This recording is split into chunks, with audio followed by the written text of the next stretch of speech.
There'll somehow be an anti-Trump moment. There's one other thing that I'm dying to talk to you about of many. But what Comey has been saying on his book tour, there's so many things we could get into, but specifically, let's talk about what he said today about Scooter Libby. I think we have it. It's an attack on the rule of law. There's a reason President George W. Bush, for whom Scooter Libby worked, refused to pardon him after looking at all the facts in the case. It was an overwhelming case. There's no reason that's consistent with justice to pardon him. And so it's an attack on the rule of law, in my view. Look, I've spent a lot of time looking at this case. I'm a friend of Scooter Libby's. I lived through that entire situation. There's nothing more despicably dishonest that Comey has said than what he said just then. Comey appointed his close friend, Patrick Fitzgerald, to be an independent investigator at a time when the entire case was a phony case. The CIA said that Valerie Plame, the whole case was about, was she outed and who outed her? The CIA said she wasn't a covered person.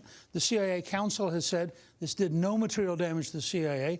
They knew who had done it. The person who did it was, in fact, Colin Powell's deputy at the State Department. Patrick Fitzgerald told him to keep his mouth shut. He then locked up a New York Times reporter for 85 days to get her to testify. Scooter finally, out of concern for her, gave her permission to testify because she said, I have privilege here, I'm not going to do it. She then testified after she got out of jail and after the case was over. She went back, she wrote a book and said, I realized later that that prosecutor gave me false information so that I gave false testimony. Should have been disbarred. And he should have been disbarred, and frankly, Comey should have been disbarred. Comey presided over what was very clear. They were trying to get Dick Cheney, and Comey in his book finally told you the reason. Comey went in the first time he saw Cheney. They're in the cabinet room. They're sitting next to each other.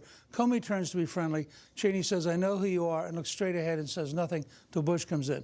Comey is such a petty person that he sought to destroy Cheney. Scooter wouldn't turn over and destroy Cheney, so they decided to destroy Scooter.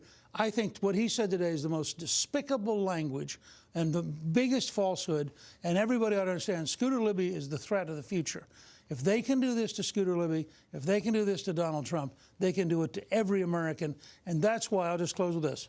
If you read the original statement by Rosenstein, what he sent to the president, which I'm actually publishing tomorrow, and you read what the Inspector General said about McCabe, you have to conclude, these are both internal reports, you have to conclude we were in enormous danger with the top two people in the FBI, both dishonest people, totally untrustworthy, and totally self-serving. A partisan investigation. I don't care if Jim Comey was nominally a Republican.